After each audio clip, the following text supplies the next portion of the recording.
Instagram feed up.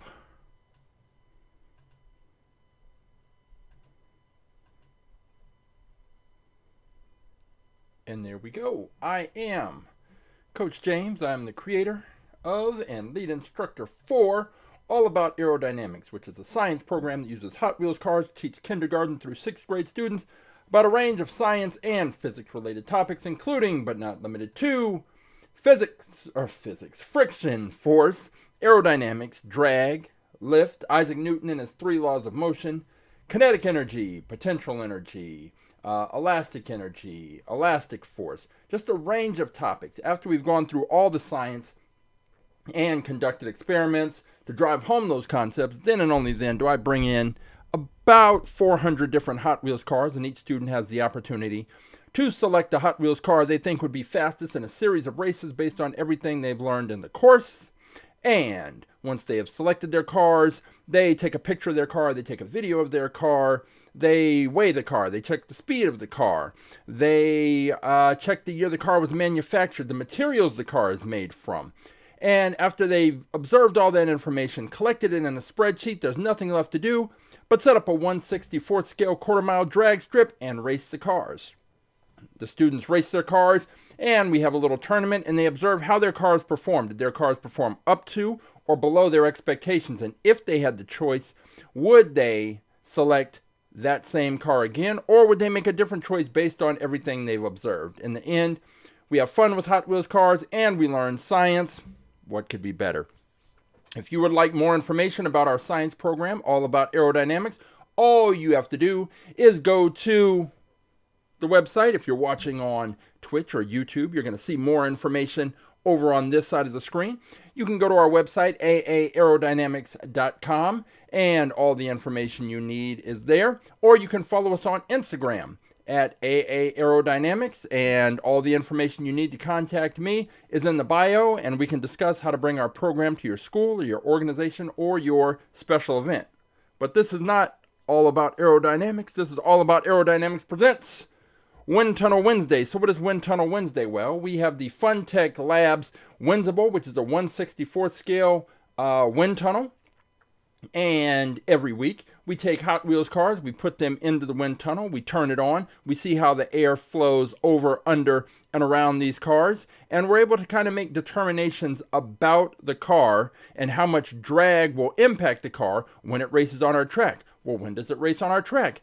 Every Saturday morning at 11 a.m. Pacific, we have AtTheTrack.live, and on AtTheTrack.live, I introduce new cars into our All About Aerodynamics fleet, and you have the opportunity to participate. All you have to do is go to AtTheTrack.live. You're going to have 3 options. One is the YouTube stream link, one is the Twitch stream link, but the third link, the most important link, is the one that says choose your car. You select that, and it will take you to this page. And on this page, you will see all of the cars in the All About Aerodynamics AtTheTrack.live fleet listed, numbered, cataloged, and available for you to potentially choose to race on Saturday. If you find a car that you like, let's just pull a number out. How about 343? Go down, we'll find car number 343. And car 343, which is right about here, is, there we go. It is this one, this Corvette Stingray, this orange Corvette Stingray. This is an old school Hot Wheels car. It is a gold Hot Ones car, which you can tell by the wheels being that gold color. It means that there is a nickel-plated axle on this car, which basically creates less friction and allows the wheels to spin freer and faster and for longer periods of time. And there are several of these gold Hot Ones cars in the fleet. The trade-off, though, is that this car is heavy. It is old school, so it is metal on metal. You can see from the reflection, the bottom's metal, the body is metal, which means this car is going to be heavy. And on our track, which is a flat drag track, heavier is not typically better. In fact, heavy is often a detriment on our track in a way that it's not on a gravity track. On a gravity track, having some weight to your car can help it, depending on the how steep the beginning section of the track is. It can actually help the car's performance, and the car will pick up speed as it travels downhill. Not the case on our track. On our track, it's a flat drag track, and cars that are heavier tend to start slowing down towards the back end of the track, and that is just how it is. And it is just a kind of fact of life, but it's one of the things to consider. So if you were thinking about picking a car like this, an old school car, which we have plenty of, you got to take that into consideration. So, but there are over 900 cars to choose from. We're up to 940 something, and we are introducing new cars every week. And once you find the car that you want to race, all you have to do is take that number of the car, whatever it is. If it's 368, this time a taxi, you take the 368, you drop it in the chat. I will pull that car, and then after I pull the car, boom, you're in the tournament. But today, if you pull a number, find a car, and you drop that number into the chat, I'll pull that car, and we'll put it in the wind tunnel. And based on what we see in the wind tunnel, we can probably make some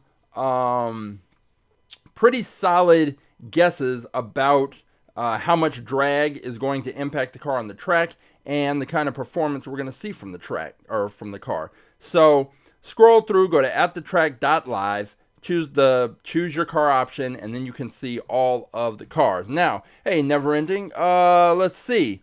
Says he's got some exciting news. The Blitz Speeder is going to be in the video that's coming out tomorrow. Nice. Yeah, that's the big question. I can't wait to see. Will it dominate on the gravity track like it does on the flat drag track? That is the big question. And up until this past week, that was the kind of dominant question. Is the Blitz Speeder as fast on a gravity track as it is on our flat drag track? Now we know that the Blitz Speeder has been just one of the most dominant cars. That's been the most dominant car that we've ever raced, and it spent 17 weeks as champion. Then it lost, came back 16 weeks later, took the title again. Went on for months. Most of this year, the Blitz Speeder has been our fastest in fleet car. And then it was beaten by the Dogfighter, a never-ending pick. And then that car was beaten by the Slide Kick. And then the Blitz Speeder came back and beat the Slide Kick to become a 3-time champion. And we were looking at the Blitz Speeder as the ideal car to race on our track based on its aerodynamic profile and all of that. And it was pretty much just beating and brutalizing every car that it faced on the track until last week when we crowned a new fastest in fleet champion. The Blitz Speeder was beaten out and beaten pretty easily by our new fastest in fleet champion, which is unexpectedly this one. It is the Mercedes-Benz 500e. And if you want to talk about cars that were unexpected champions, this, other than the Dogfighter is absolutely the number one most shocking sleeper car that we've ever had. But this one, there was nothing about this car going in that made me think this car was going to be even competitive beyond a race or two. And sure enough, it was, extremely fast. And to beat the Blitz Speeder the way it did, it's got to be fast. So we have a new champion, and therefore we're going to have a new set of challengers, new sets of races. And how long will this Mercedes be able to stay our fastest in fleet champion? I don't know. Much like the Dogfighter, well, not as much as the Dogfighter, but similar to this one, it's broken the rules that we thought we'd established, because after watching hundreds and hundreds of races, you start to see trends about which kinds of cars perform well. So we had it down to a weight range about 32 to 36 grams. Those were the cars that tended to do well on the track. But this car is outside that range. I think it's 37.4 grams. So it's outside the weight range. The cars that tended to do well tended to be fantasy cars predominantly. This is obviously not a fantasy car. The cars that tended to do well tended to be sleek cars, with windshields that were at a very low angle, and this car is not that. This is pretty much a boxy sedan four-door car, and somehow, some way, it was absolutely one of the fastest cars we've ever seen. I'll drop that information to you. Never ending, no problem. This Mercedes-Benz 500E is our new fastest in fleet car, and since it's with the dark color, hey Roughshod, with the dark color,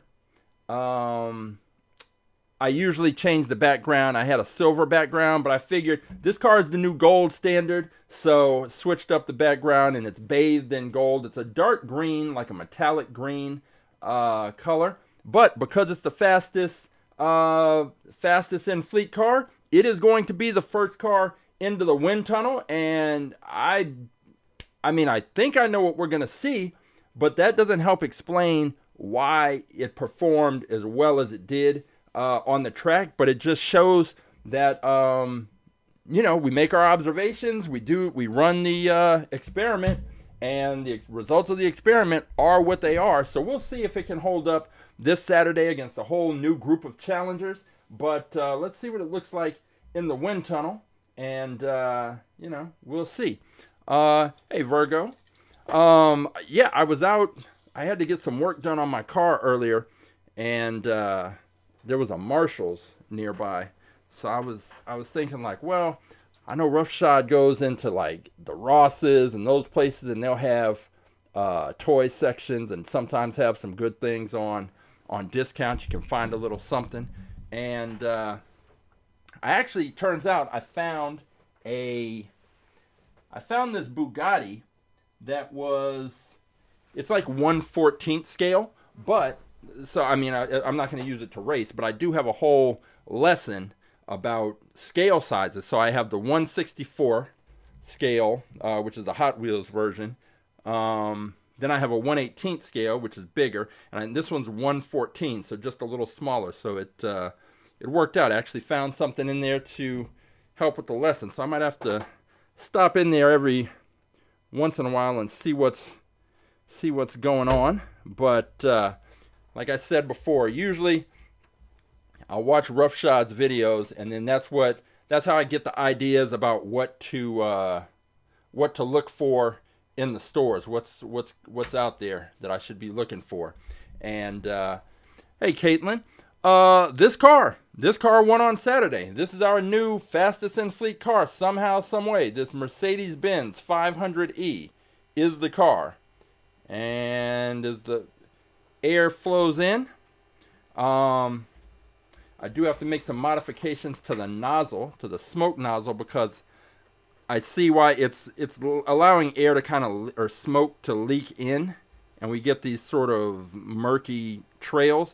But when it first came on, you could see exactly the path that the air took over and under and around this car. We're at 121 miles per hour, and what we're seeing is that air building up right in the front. So what we've seen before is cars need to have a small frontal area. This car does not. You can see right there where the air is hitting the front and it gets a little brighter white, it has to go somewhere. So it's building up right here in the front, and then some's going over, it's going under, it's going around the sides, which you might be able to see a little bit of. Right there down by the bumper, you can see where it's coming around the edges of the car. And let's turn the speed up, see if we can get a little more definition.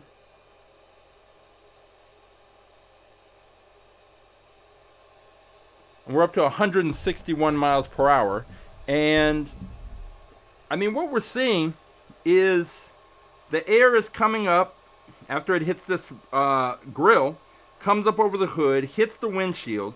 Now, most of the cars that we've seen that had done well, like the Blitzspeeder, this angle was very sharp. Or actually, I guess it would be a wide angle. And the windshields were laid pretty low. Or it was cars like the Slide Kick, which didn't have a windshield at all. But this one has a traditional windshield, so the air is hitting that, coming up to the roof line, and flowing back. And what we're not seeing with this car is we're not really seeing the air just kind of tail off and break away. It's still following along the lines of the body, and towards the back, it's kind of pulling down just a little bit. We don't see a lot of turbulence. When you see the air break away from the body of the car, usually there'll be a lot of that indicates there's going to be some turbulent air. And all these cars are designed, like the real world cars and the more expensive cars and the hypercars and the supercars, are all designed to control that airflow.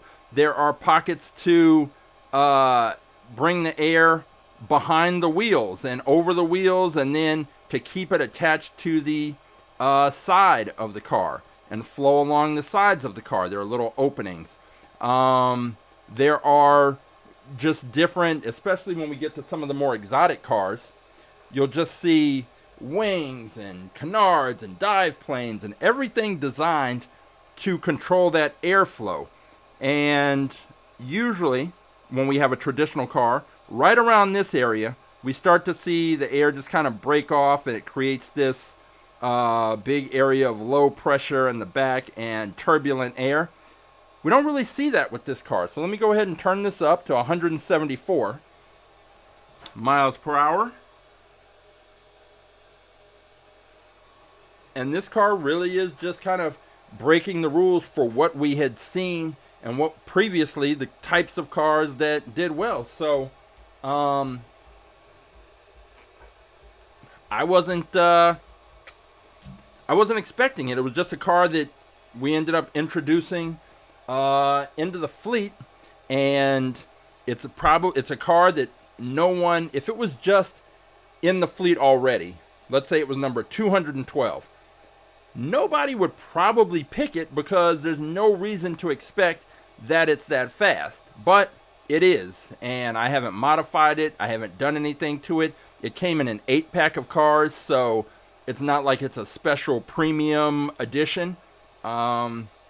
Just is what it is. And what it is the fastest car in the fleet. We're going up to 188 miles per hour. And still, that flow of air is still very smooth. So this car has just, it's sort of changed the it's changed the thought about what kind of cars do well. And it's taught me and reminded me not to get too comfortable with my assumptions, and we have to run the race. So we're gonna see on Saturday if this car can hold up, and how long of a run it is going to be on, because this was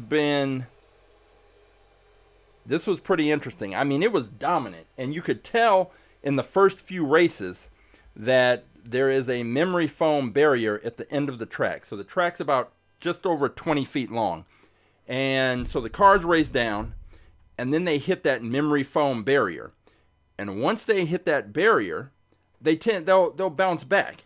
Isaac Newton's third law of motion: for every action, there's an equal and opposite reaction. So the action is they hit the barrier, and then the reaction is they bounce back. Now, the amount of force they hit the barrier with determines how far back they're going to bounce. And cars that hit the barrier with more force end up bouncing back down the track a little further. The Mercedes-Benz, the 500E, it bounced all the way back to the beginning of the track and tapped the launcher. So it went down 20 feet, hit the barrier, bounced all the way back just over 20 feet. And that's something that only the fastest cars in our fleet do. And once you saw that, it was clear that this car was something. It was a special car. But out of the box picks, and Never Ending's always coming up with the out of the box picks. And this past Saturday, he had one that was way out. But hey, no risk, no reward. And he picked this one, the Aero Pod. And, you know, I just said, I don't want to make any, I want to give the cars an opportunity to run on the track, and don't want to have any predetermined ideas about how they're going to perform, but I kind of did with this one. It's so big. It was big, heavy, awkward. That huge skid plate right here on the front didn't do it any favors, and it was just an interesting car to go down the track. And we raced it, and the big question was, how was it going to perform? So after we saw that, it didn't do well, but I still want to see it in the wind tunnel, because I'm convinced that big skid plate, when the air hits that, I want to see what exactly happens. You're talking about wanting to have a small frontal area. This is huge. And if we compare it to, say, the Blitz Speeder, which was kind of the traditional type of car that did well, we can see that. So I'm going to put the Aero Pod in the wind tunnel, and then also just kind of take a look at how different these two cars are in terms of car. And most of the cars that had previously done well were more like the Blitz Speeder than they were like that Mercedes. But hey, the Mercedes took it, and I can't wait to see on Saturday if another car can take it out. So let's go ahead, take a look at the Aero Pod in the wind tunnel and see what we see. And we'll go ahead and turn this on, see what we've got going. Here, the Aero Pod fits into the wind tunnel. Here we go. Just watch when that air first comes out and hits it. See what we've got. Yeah, what we've got is air just piling up in the front. And I think I have a way to control that air leak. There's a little ring that is with the nozzle that's kind of leaking, and I just need to glue that down. This is 94 miles per hour, but let's push this up to just see if we can get any kind of definition about what's going on in the front. Right, a cow is more aerodynamic than this thing. Yeah. And the Windsible turned off, but we're turning it back on and pushing it up right here at 67 miles per hour. Just a lot of kind of visual clutter as that air leaks out.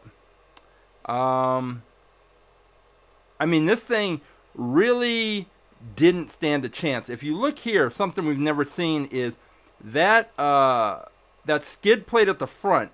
See how it's pushing the air like straight down into the ground. You can see it kind of go down, and I don't want to say pooling right here because it's air, but it's going down, hitting the ground, and then coming around the tires. and it's getting forced down. Then we have the air that has to deal with this huge windshield area and then pull up over the top. And let's go ahead and push this up to 147 miles per hour. And I am going to pull roughshod's cars. Let's see, 199 and 219. And we will take a look at those in the wind tunnel. This is just, when I said before, you don't want to, you want the airflow to be smooth. You don't want a turbulent airflow. This is all turbulence. All turbulence. I mean, air is going every which way, being pushed down to the ground, then having to go around the tires, hitting this whatever this area is here in the front with a bumper and this tow bar type of thing, and it's hitting this and pulling up over the top, and it's just, yeah, there was no way this car was going to be able to beat out some of the others. And we've had bigger cars, fire trucks and buses, that have done well, but this one is not going to be among the big trucks to do well. So I'm going to push this up to 174 miles per hour. I'm going to grab roughshod's cars, and then we're going to take a look at those.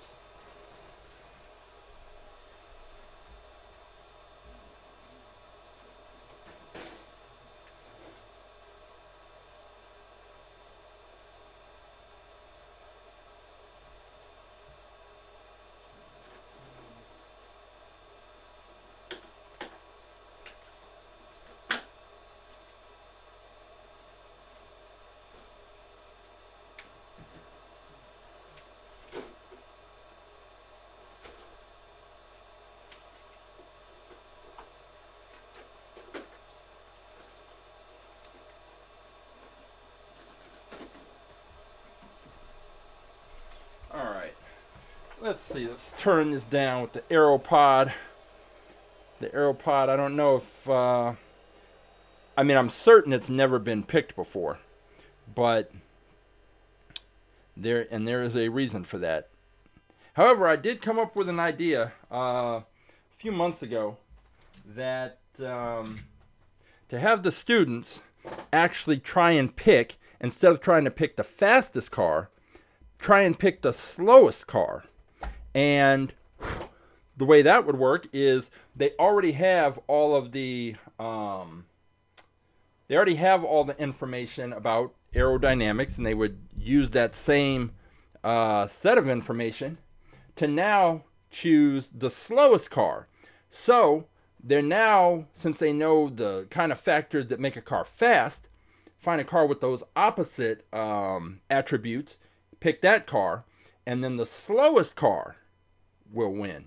That student who has the slowest car, that's how you win the tournament. So in which case, the Aero Pod might get picked because it did finish the race. It did make it down the track, which we do have some bigger cars that do have trouble with that, but the Aero Pod made it down the track. So maybe when I switch over to that, the slowest car, the Aero Pod might get picked. But until then, I think Never Ending was the only one who had the heart to do that. So we will see. But he picked the dogfighter too. So it's like it's go big or go home. He picks the cars that are either going to be notable for how slow they are, or they're gonna blow our minds and win the whole thing. So we will see what he comes up with. Roughshod is going with, let's see, with 199. And again, if you go to AtTheTrack.live, select choose your car, you'll be on this page, and you can find a car and select one just like Roughshod did. 199 is this one, the 2013 Ford Mustang GT. And let's go ahead and put that right up here on the turntable. Take a look at that. And this is it's a pretty solid pick. Now it's got this parachute because it's a drag car, funny car. And it's got the parachute in the back, and that seems to be sticking out a little bit more beyond this wing. So it looks like that parachute will be the part of the car that's touching the launching block. And usually you want to have a lot of surface area. Now I say that's one thing about this BMW is it does have a flat back end that pressed right up against the launching block very neatly. So it's still one of the attributes you're trying to find, is that a car that can get a good solid launch, because getting a good launch is key. The car being able to right itself. Go ahead and stick this in the wind tunnel. It's a lot of plastic kind of running through like the center of the hood, and the windshield, the sunroof, back window. Car doesn't feel that heavy. The yellow part is metal and the base is plastic. So let's go ahead and throw it in the wind tunnel and see what we see. Go ahead, put the little blocks there for the tires. And this car, I don't remember this being picked by anyone really. I don't think the students, I don't recall any of them having picked this car either. Let me make sure it's lined up straight. And we are going to take a look and see. And now this is pretty traditional. Now, obviously it's a race car, like a drag car, but it's got a pretty traditional look to it. But it's closer to, and you see when that air first, when the smoke comes in and it first becomes visible, and you can pretty clearly see the line that it's going to follow over and around the car. And this is another car. We're at 107 miles per hour, and looks pretty good. And that angle of the windshield. Now here's what's interesting. That little hood scoop, rather, that plastic part right here, it flows up from the hood, comes up here, and it hits the windshield kind of like a little, maybe halfway through the windshield, a little higher, but it's hitting the windshield right there. So all that air that's flowing up over the top, when it gets to the windshield, it doesn't have a steep angle to overcome. It just kind of comes and hits the top part of the windshield like a little bump, and then moves on to the roof, and then it's kind of an easy slope from the roof back down to the tail of the car. And this is pretty good. This is at 134 miles per hour. I'm going to push this up to 161, and we're still seeing really smooth airflow here with this car. There is air that is coming around this front side, and then it's pulling up here on the side. You can kind of see it there. And if I turn, trying to get an angle where it's visible. Air is coming up over the top. And really these Hot Wheels cars have no way, for the most part, to control the airflow around the car. Again, with the real cars, there are openings and different things that they do to try and control that airflow, especially the airflow that comes around the sides, because the wheels are something that are going to disrupt the airflow. And let's kick this back up.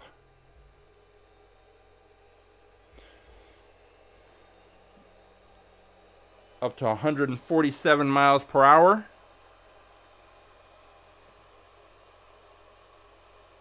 And this is pretty, to me this seems pretty good. I would think with this car, the only question is what kind of launch is it going to get? Is that parachute pack being there, is that going to throw it off? But just another, it's kind of a conventional wisdom thing, but as Never Ending showed, proved with the Dogfighter, it doesn't necessarily, you don't necessarily have to have the perfect back end in order to do well on the track, because the Dogfighter only had the very edge of the wing. We're up to 174 miles per hour. That very sharp edge of the wing, or of the tail of the plane, pressing up against the launcher, and it did just fine. It was our champion for a minute. Up to 188 miles per hour, and that looks pretty good. I think this is going to be, this would be a solid pick, but Roughshod's got another one that he's considering, so we're going to take a look at that.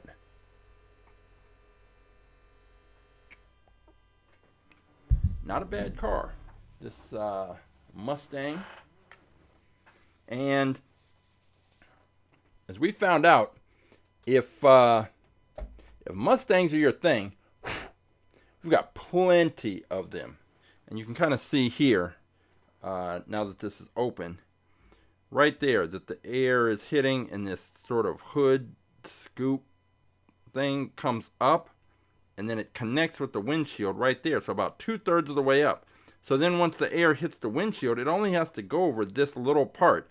It's not like when the air hits down here and then it has to come all the way up, and we're hoping that it still follows the lines of the car. This one comes here, hits up top, and this gentle kind of slope makes it easy for the air to just flow on down right to that wing. So that is one of the cars Roughshod's considering. The other one is car number 219, which is this one, 219, the Rigor Motor. And this is a little Hot Wheels special edition, I guess, from the 19. It's from 2019's I guess the Halloween edition. Let's go ahead and take a look. And here we go. This is the Rigor Motor, which kind of got this sort of casket theme, and then a motor. Now, this one's interesting because it's an open wheel car, and anytime we have an open wheel car, we have to remember our old buddy Forky. Open wheel. It's an open wheel cautionary tale that these cars come out of the launcher with a lot of force, and if they happen to crash and hit that barrier, an open wheel car, the axle is toast, and there's nothing that you can do about it after the fact, other than swap out the axles and, you know, drill into the car and open it up. So the Rigor Motor, we're going to find out if that's the car that Roughshod goes with. It may be fast enough, and it may be light enough and stable enough that it could be that car that comes out on Saturday, comes out on top. And you watched, yeah, if anybody wants to watch, or you missed the race on Saturday, you can go to our YouTube channel under the live tab, and all the episodes are listed, and there are time codes, so you can jump in and see whichever parts of the race you want to see, or whichever reviews you want to see, or you can watch the whole thing. Do what you feel. Roughshod's asking metal on plastic. This is all the yellow part is metal. That gray in the middle is plastic, and the base is plastic. And it feels pretty light. It's probably in that 34 grams, maybe a little less. But here is let's take a look at the Rigor Motor, which is right here. And we will this here.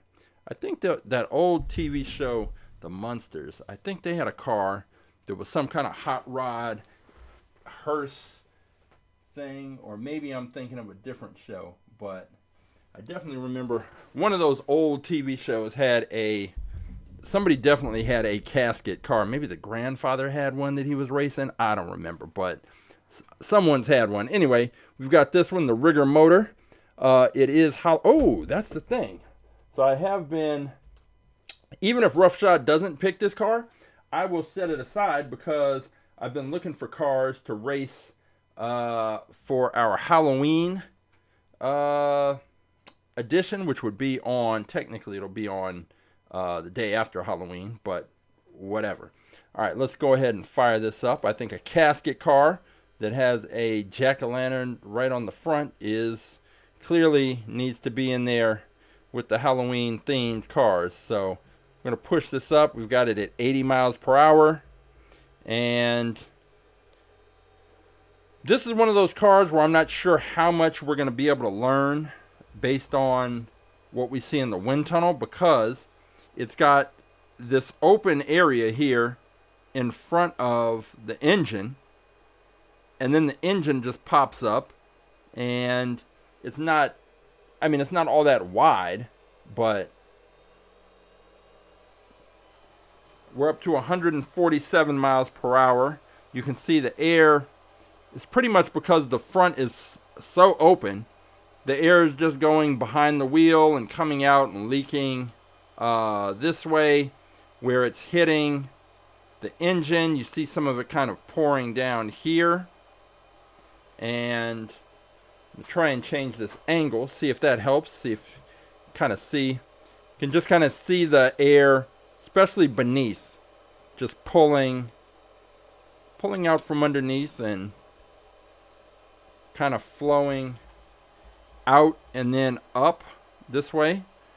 But at this point where it's coming up, it's actually coming out like towards me, towards the camera.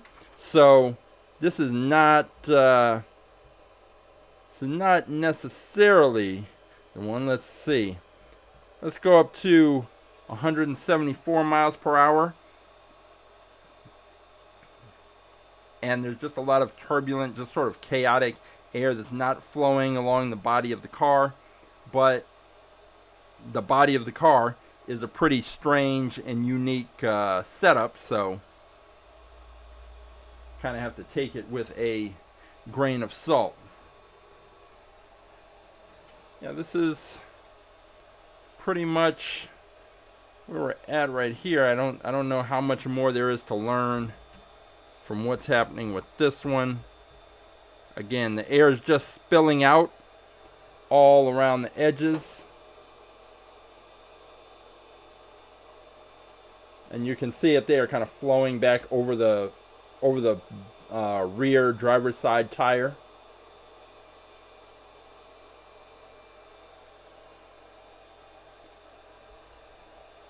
So this will be interesting. It's definitely going to race. Like I said, whether Roughshod picks it or not, it's definitely going to be one of the Halloween themed cars that races. So that is the Rigor Motor.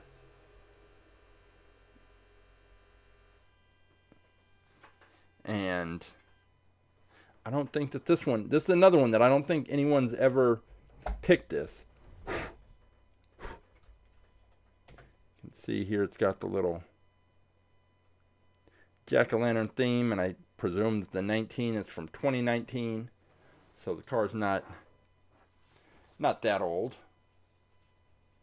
And we have the Rigor Motor.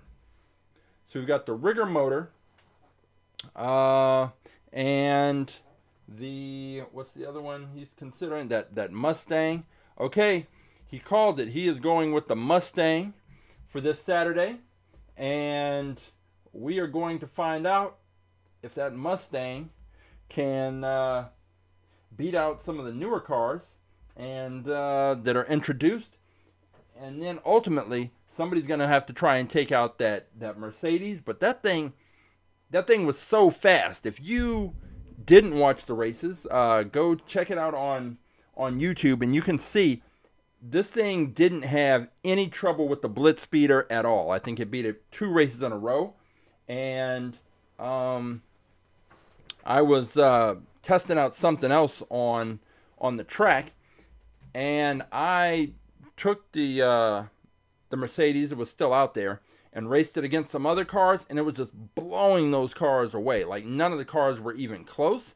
So it's going to be a challenge trying to find a car that can match up against it. Maybe we see at some point the return of the dogfighter to try and win that title again. Maybe we see a return of the Gazella R. Maybe we see a return of any number of cars that have been former champions. Track Tune, the Draftnator, I may have said that. We've got, the Blitz Speeder. The Blitz Speeder absolutely got dusted. And yeah, I think you're right. The Blitz Speeder maybe just needed to take a break, because after the Dogfighter beat it, I keep making the comparison to when Mike Tyson, if anybody remembers that, when Mike Tyson, after Buster Douglas knocked him out, he didn't have that invincible aura. But the Blitz Speeder, after it was beaten, it was weird that it got beaten by the Gazella, but it came back and beat the Gazella, so then it was all good, and it went on that long run for about 6 months. But then, after the Dogfighter beat it, and then it kind of came in the back door, it's almost like if you watched it, like cashed in the Money in the Bank briefcase on the champion at the last minute, and it came back for that 3rd run as champion, but it just didn't feel the same. And this Mercedes-Benz absolutely came out of nowhere and wreaked havoc, and I'm still shocked that it is as fast as it is. One of the cars that I actually had it race, because I don't have this specific car in the fleet. Well, I have a version of this in the fleet, but it is not it's not the one. And it's not this one. This one, someone had asked me what my favorite Hot Wheels car is, and it is this one. And it is beat up like that because I had it when I was a kid, and I played with this a lot. And I bought a newer version, gold. This is another of the gold Hot Ones cars. And I bought a newer version that's not all beat up, but this is the one that I had when I was a kid, and it's pretty fast, and still. And I put this, had a little race when I was testing something out with the track, this car against the Benz, and it was competitive, but that Mercedes was just so fast. So we're gonna see. It's gonna be interesting trying to find the car that can beat out that Mercedes. So just when I was about to crown the Blitz Speeder, like, #1, no questions asked, fastest car, the Dogfighter came out and beat it. So, and then the Mercedes. So here we are. Hey, Christopher. If you let me know which cars you're looking at, because I had it written down, because I think you had told me on Saturday, possibly, but I had to do some cleaning, and I believe I threw away the paper. Oh, no, I didn't. Let's see. Do I have something down here? No, the jet threat, the this, the that. No. Just double checking. No.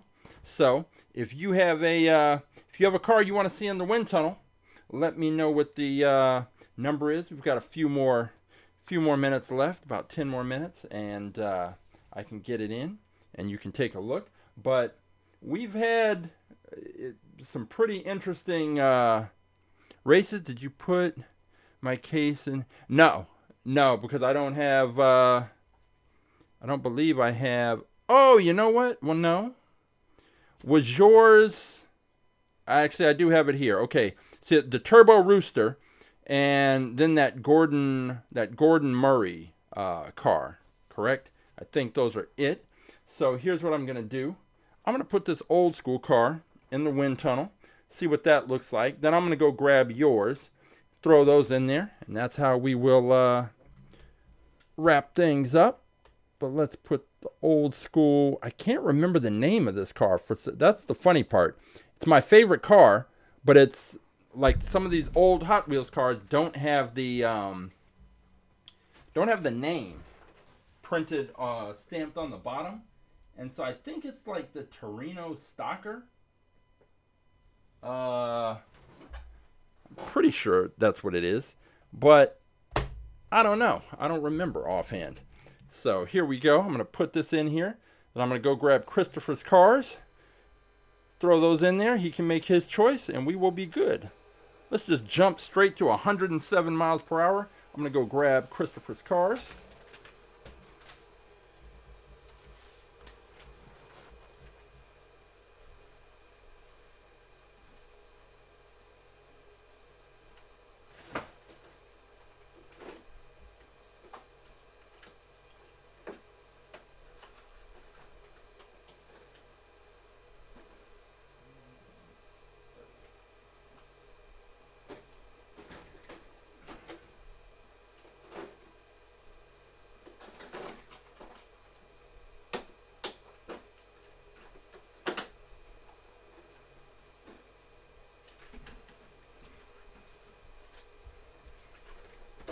All right, let's see here. We've had this Torino Stocker, which I'm going to just go ahead and say that's what it is. Let's go ahead and slow that thing down and put in. Now, the first car that Christopher is considering is a different, I mean, really the only thing that's different, I believe, is just the color. The Turbo Rooster, Never Ending had picked the other one. I have a red one, and then I have this one. And I think this was one of the cars that it was hard to tell, what are we going to get looking at this. I mean, it's such a unique style and shape. It's got kind of an airplane kind of thing happening.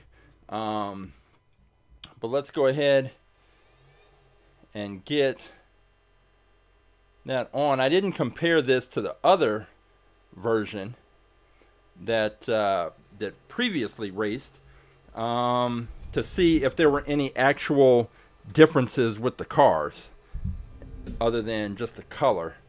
This is at 80 miles per hour. Let's go ahead and push this up. And we are at 121 miles per hour.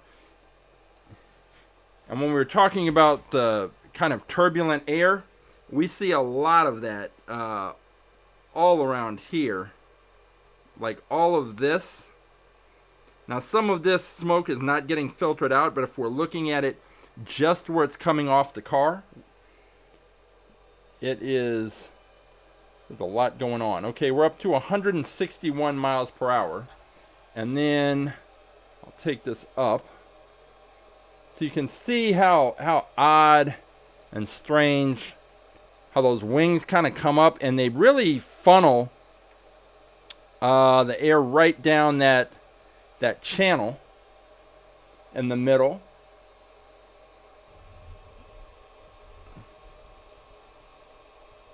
You can kind of see the air tailing around the around that big wing.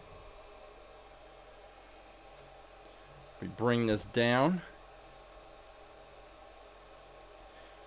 And again, it's a very small frontal area. Unlike the Mercedes, unlike the Aero Pod, that air is not really, it's not getting hung up in the front. It is still continuing to flow. But again, these fantasy cars are so uniquely shaped that it's not really, we don't really get a clear sense of the real impact that drag is going to have on these cars visually, not like some of the other cars. So Let me go ahead and slow this down a bit. What I'm going to do, I'm going to put in, if you had the car to the side. So Christopher's asking if we push the car to the side so that the air is just interacting with the wing section. What we get though is when we push it to the side, it's not just the wing that it's interacting with. So if we're looking at it from the side, we have more things. Whoa, let me turn this down. We have more things that are going to cause an issue. Let me get the light. Which is the air is going to be hitting this wheel. It's going to be hitting that little point of the axle between the wheel and the body of the car. If once it gets over the wheel, then it's hitting this this engine here. So it's coming up, it's got to interact with that.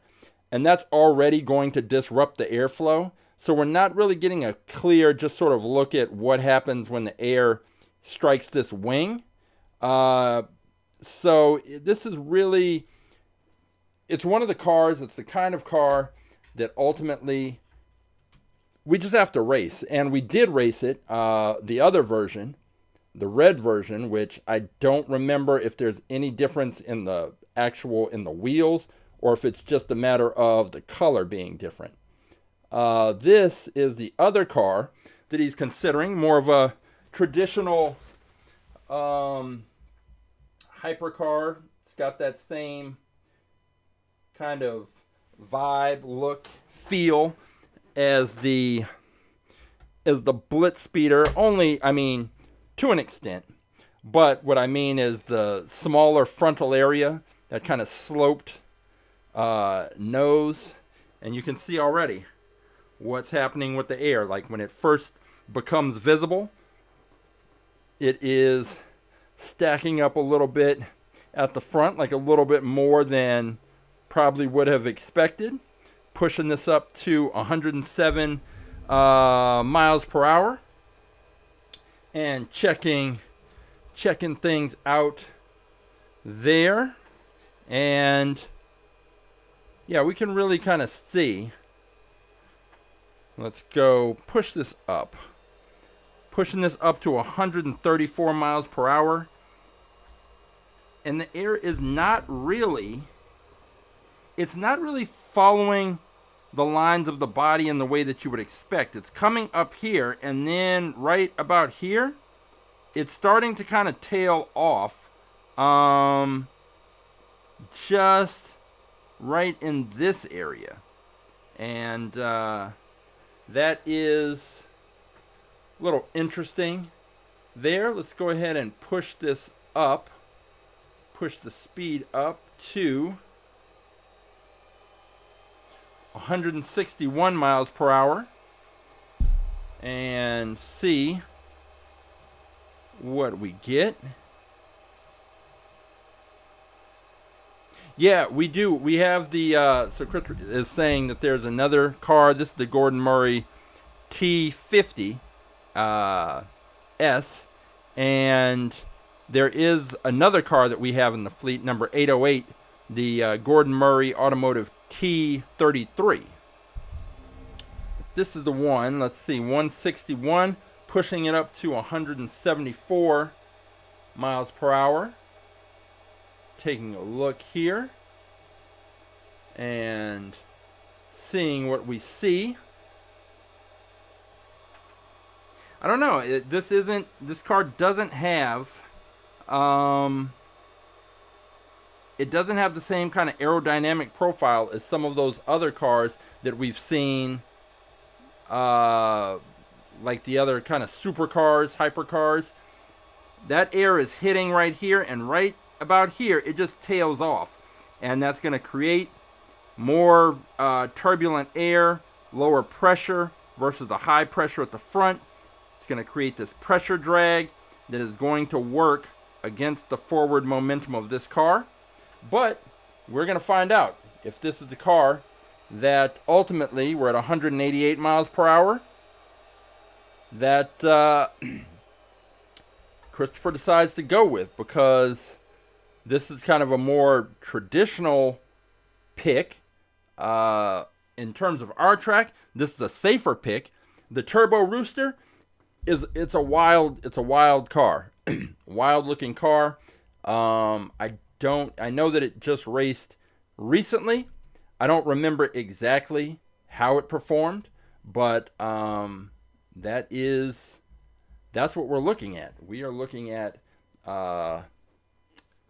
the Gordon Murray Automotive T50S, or will Christopher go with the Turbo Rooster?